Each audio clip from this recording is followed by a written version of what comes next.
पिछले एपिसोड में हमने देखा था कि क्यों ओडिन ने उस प्रोफेसी के चलते लोगों से अपने बेटे होने की बात छुपाई थी, और अब यही सब बात करने के लिए बाल्डर थॉर के पास आया होता है, जहां पर थॉर भी बाल्डर को यही बताता है कि ये सब कुछ उस वक्त करना सही था, नहीं तो तुम किसी खतरे में पड़ सकते थे। अब आगे हमारी कहानी की शुरुआत वहीं से होती है जहां पर वो खत्म हुई थी, पर अब बाल्डर और थॉर को लोकी भी ज्वाइन कर लेता है। तो बाल्डर लोकी से कहता है कि तुम चाहते तो तुम भी मुझे ये बात बता सकते थे, जिस पे लोकी कहता है लेकिन बाल्डर, ये हमारी फैमिली का एक सीक्रेट था जिसे मुझे सीक्रेट ही रखना था, और अगर मैं तब आपको ये बात बताता तो आप मेरी बात पर विश्वास नहीं करते, क्योंकि तब मैं प्रिंस ऑफ लाइज के नाम से जाना जाता था।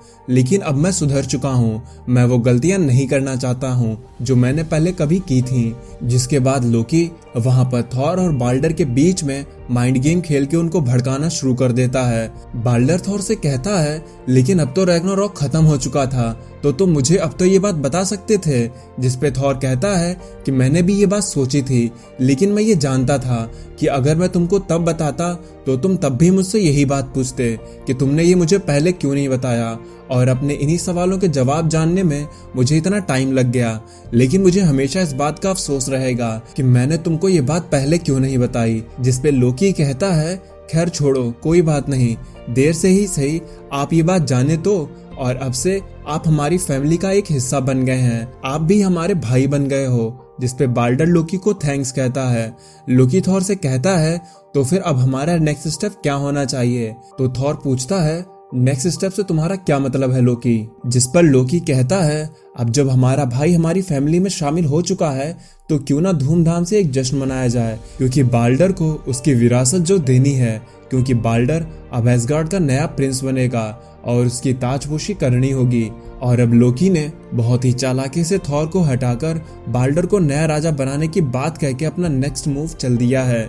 लोकी कहता है लॉर्ड थॉर, अगर आपके पास कोई वजह है इसे छिपाने की तो आप चाहें तो ये बात लोगों से छुपा भी सकते हैं, लेकिन मैं बस इतना चाहता हूँ कि बाल्डर को एसगार्ड पर ओडिन का बेटे होने के नाते कुछ पहचान तो मिलनी चाहिए, उसे भी ओडिन के बेटे होने का सम्मान मिलना चाहिए। जिस पे थॉर कहता है नहीं, ऐसी कोई बात नहीं है, मुझे इस बात से कोई प्रॉब्लम नहीं है। तो लोकी कहता है फिर तो ठीक है, अब हमें सेलिब्रेशन की तैयारी करनी चाहिए। और फिर एसगार्ड में सभी लोगों के सामने बाल्डर के अगले प्रिंस होने का ऐलान कर दिया जाता है। लेकिन अपनी ताजपोशी से पहले बाल्डर ये सब कुछ देख रहा होता है। तो लोकी बाल्डर के पास आता है। बाल्डर लोकी से कहता है लोकी, मैंने तुम्हें पिछले टाइम में झूठा और चोर जैसे शब्दों से ही बुलाया है। तो लोकी कहता है हाँ, मैं ये बात जानता हूँ।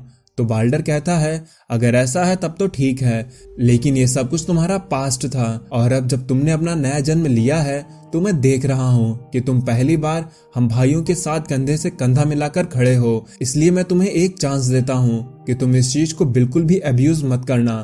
तो लोकी कहता है थैंक यू बाल्डर, लेकिन मैं जानता हूँ कि एसगार्ड का प्रिंस बनना कोई छोटी जिम्मेदारी नहीं होती है, ये एक बहुत बड़ा बर्डन होता है। तो मैं आपसे यही गुजारिश करता हूँ कि अगर आप चाहें तो मुझे अपना एडवाइजर के तौर पर नियुक्त कर सकते हैं, क्योंकि मैं अर्थ पर काफी लंबे समय तक रह चुका हूँ। और अब लोकी ने बड़ी ही चालाकी से थॉर को गद्दी से भी हटवा दिया और बाल्डर को नया प्रिंस भी बनवा दिया, और अब बाल्डर का एडवाइजर भी बन गया है। और अब आप जानते ही हैं कि लोकी के एडवाइजर्स किस तरह की होती हैं, उसके दिमाग में क्या चलता है उससे आप सब अच्छे से परिचित हैं। और जैसे ही बाल्डर एसगार्ड का प्रिंस बनता है तो वो अपने लोगों के लिए एक कंपटीशन रखता है, क्योंकि एसगार्डियन अब काफ़ी बोर हो चुके थे, तो उनका ध्यान रखना भी बाल्डर की जिम्मेदारी थी। इसीलिए उसने कुश्ती का एक गेम ऑर्गेनाइज करवाया होता है। फिर हम देखते हैं डॉक्टर ब्लेक को, जो एक रेस्टोरेंट में बैठ के किसी का इंतजार कर रहे होते हैं। लेकिन तभी वहां पर एक वेटर आता है और ब्लेक से पूछता है कि सर, अगर आप चाहें तो मैं आपकी ये छड़ी कहीं और भी रख सकता हूँ। तो ब्लेक कहता है नहीं, इसे मेरे ही पास रहने दो। और तभी वहां पर जेन फॉस्टर आ जाती है, क्योंकि पिछली बार इन दोनों की मीटिंग कुछ खास नहीं हुई थी। और तब वो लोग आपस में बात करते हैं, जिसमें जेन फॉस्टर अपनी एक पेशेंट के बारे में बताती है कि उसके यहाँ कुछ दिनों पहले एक पेशेंट आई थी जिसे लास्ट स्टेज का कैंसर था, और हम ये बात अच्छे से जानते थे कि वो औरत 6 हफ्ते से ज्यादा नहीं जी पाएगी, लेकिन फिर भी वो औरत अब 3 महीनों से जिंदा है और वो कैसे भी करके अपने कैंसर से लड़ रही है। और ये बात हम जानते हैं कि मिसेस चैम्बर्स कैसे अभी तक जिंदा बची हैं, क्योंकि उनके अंदर लेडी सिफ की सोल फंसी है और वो जिंदा रहने की हर कोशिश कर रही है। फिर हम देखते हैं लोकी और बाल्डर को। ये दोनों लोग एसगार्ड से अर्थ को देख रहे होते हैं। तो लोकी बाल्डर से कहता है, लॉर्ड बाल्डर, आप क्या सोच रहे हैं? अगर आप चाहें तो नीचे अर्थ पर जाकर उसको एक्सप्लोर भी कर सकते हैं। जिस पर बाल्डर कहता है, नहीं, हम अभी नीचे जाने के लिए रेडी नहीं हैं। थॉर ने हमें ऐसा करने से मना करके रखा है। लोकी कहता है, लेकिन आप ये क्यों भूल रहे हैं कि आप भी एसगार्ड के प्रिंस हैं, आपको भी एसगार्ड पर उतना ही हक है। जिस पे बाल्डर कहता है, ये वर्ल्ड भले ही हमारे सामने है, लेकिन हम यहाँ से नहीं जा सकते हैं क्योंकि ये हमसे काफी दूर है। तो लोकी एक पत्थर उठाकर वहां से नीचे फेंकता है और कहता है, हाँ दूर तो है, लेकिन जब ये पत्थर यहाँ से नीचे जा सकता है तो मेरे ख्याल से हम भी वहां पर जा सकते हैं। लेकिन तभी वहां पर एक एसगार्डियन आता है और बाल्डर से कहता है, लॉर्ड बाल्डर, आपको जल्दी से नीचे चलना होगा क्योंकि ये ब्लड ड्यूल नीचे स्टार्ट हो चुकी है। और हम देखते हैं कि 2 एसगार्डियन आपस में डेथ बैटल कर रहे होते हैं और जब तक बाल्डर इस चीज को रोक पाता तब तक उनमें से एक एसगार्डियन मार दिया जाता है। तो बाल्डर वहां पर आकर उन पर गुस्सा आने लगता है कि तुम लोग क्या पागल हो गए हो जो इस तरह से लड़ रहे हो। तो एसगार्डियन कहता है, लॉर्ड बाल्डर, मैंने तो उसे इतनी तेज से मारा भी नहीं था। तो बाल्डर कहता है, तुम लोग ये बात समझ क्यों नहीं रहे हो कि अब हम मिडगार्ड पर हैं और इसीलिए हमारी बॉडी अब उतनी वल्नरेबल नहीं रही है जितनी कभी हुआ करती थी। ये मॉर्टेलिटी का टच अब हमसे भी जुड़ चुका है। मुझे अब बताओ कि यहाँ पर क्या हुआ था। तो दूसरा एसगार्डियन कहता है कि इसने मेरी बेइज्जती की थी कि मुझे कुछ याद नहीं रहता है। जिस पे बाल्डर कहता है, बस इतनी सी बात के लिए तुमने इसे मार दिया? तुम जानते हो कि अब हम एक बार मर गए तो वापस से जिंदा नहीं हो पाएंगे। क्या इसीलिए थॉर ने हम सबको वापस से जिंदा किया था कि हम ऐसे ही आपस में लड़कर अपनी जिंदगी यूं ही बर्बाद कर दें? तो लोकी आगे बढ़कर कहता है, सबसे बड़ा सवाल तो यही है लॉर्ड बाल्डर कि अब जब इन एसगार्डियन के पास करने को कुछ बचा ही नहीं है तो ये जिंदा रह के भी कौन सा बड़ा कुछ कर रहे हैं। ये वैसे भी अपनी लाइफ बर्बाद ही कर रहे हैं। क्या आपको सच में ऐसी जिंदगी का कुछ मतलब समझ में आता है? फिर हम देखते हैं जेन और ब्लेक को जो डिनर करके बाहर घूम रहे होते हैं।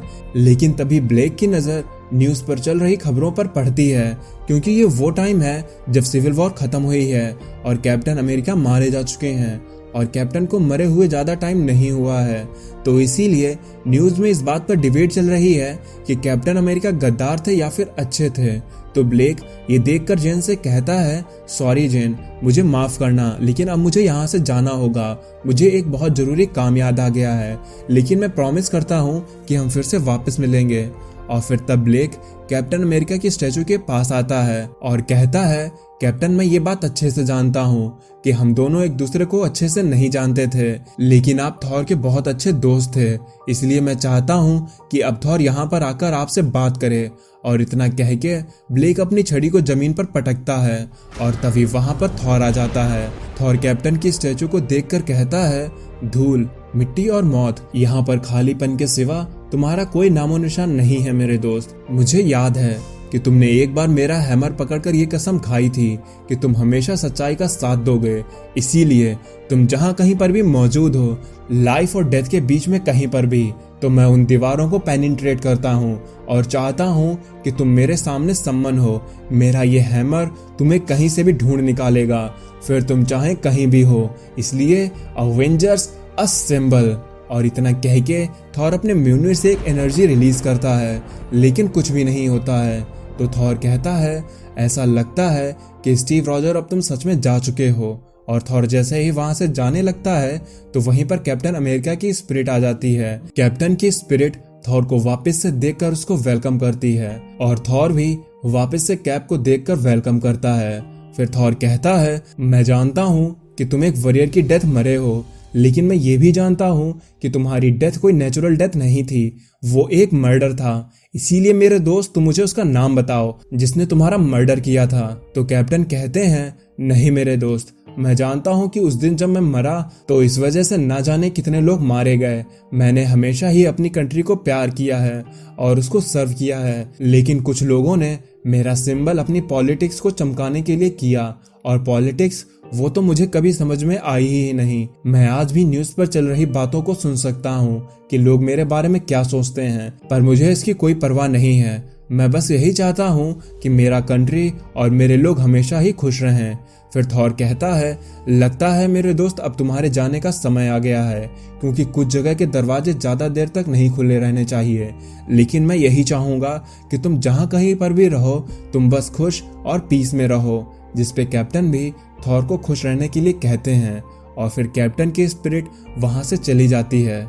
जिसके बाद थॉर सीधा स्पेस में सैटेलाइट के पास पहुंच जाता है और अपनी थंडर से उन सभी सैटेलाइट्स को खराब कर देता है। इधर एसगार्ड पर उस मरे हुए एसगार्डियन जिसका नाम एलार था, उसका फ्यूनरल हो रहा होता है, और बाकी के एसगार्डियन यही सोच रहे होते हैं कि ये कितनी शर्म की बात है कि अब हम लोग का फ्यूनरल इस तरह से होगा। पहले हम लोग फ्यूनरल को समुंदर पर किया करते थे। तो लोकी बाल्डर को भड़काते हुए बोलता है, लॉर्ड बाल्डर, एलार भले ही पहला है, लेकिन ये आखिरी नहीं होगा, क्योंकि हम एसगार्डियन को अपनी लाइफ में कुछ एडवेंचर चाहिए, उन्हें कुछ जीने के लिए मकसद चाहिए। ये लोग इस तरह से यहाँ कैद होकर नहीं रह सकते हैं। जिसपे बाल्डर कहता है, मुझे यहाँ पर किसी तरह की कोई जेल नजर नहीं आ रही है। तो लोकी कहता है, बाल्डर, आपने वो कहावत तो सुनी ही होगी कि जैसा बाप वैसा बेटा। थॉर भी बिल्कुल वैसा ही कर रहा है। वो हम सबको कंट्रोल करके रखना चाहता है, जैसे आपके बाप ओडन किया करते थे। लेकिन थॉर भी ओडन की मर्जी के बगैर मिडगार्ड पर उनकी मदद करने के लिए जाया करता था। तो आप इसे क्या कहेंगे, एक राजा की आज्ञा का पालन ना करना या अपने किसी पैशन के लिए जीना? लेकिन तभी वहां पर एक आदमी आता है और बाल्डर से पूछता है कि लॉर्ड बाल्डर, क्या अब इसमें आग लगा दें? तो बाल्डर कहता है, हाँ, अब आग लगा देनी चाहिए। फिर उस एसगार्डियन का फ्यूनरल कर दिया जाता है। लेकिन तभी वहां पर थॉर आता है और पूछता है कि यहाँ पर क्या कोई मारा गया? जिसपे बाल्डर कहता है, हाँ, लेकिन थॉर, अब हमें बात करनी होगी। वहीं दूसरी तरफ न्यूज़ पर यही खबर चल रही होती है कि अब से कुछ समय तक के लिए सभी नेटवर्क सिस्टम जाम पड़ गए थे। जो कोई भी स्टीव रॉजर के बारे में बरगला रहा था, वो सब मानो 1 मिनट के लिए शांत पड़ गए थे। और थॉर भी कैप्टन की स्टैचू के आगे यही बोल रहा होता है, मेरे दोस्त, मैं आज तक बहुत से वॉरियर से मिला, लेकिन तुम मेरे लिए सबसे स्पेशल थे। तुम्हारी दोस्ती मेरे लिए सबसे स्पेशल थी। मैं इन टीवी पर बैठे हुए लोगों का मुंह तो नहीं बंद करवा सकता था, लेकिन मैं कुछ देर तक तो तुमको शांति दे ही सकता था। और अब इसी शांति के साथ थॉर, लोकी और बाल्डर खड़े होते हैं, और अब ये वॉल्यूम यहीं पर खत्म हो जाता है।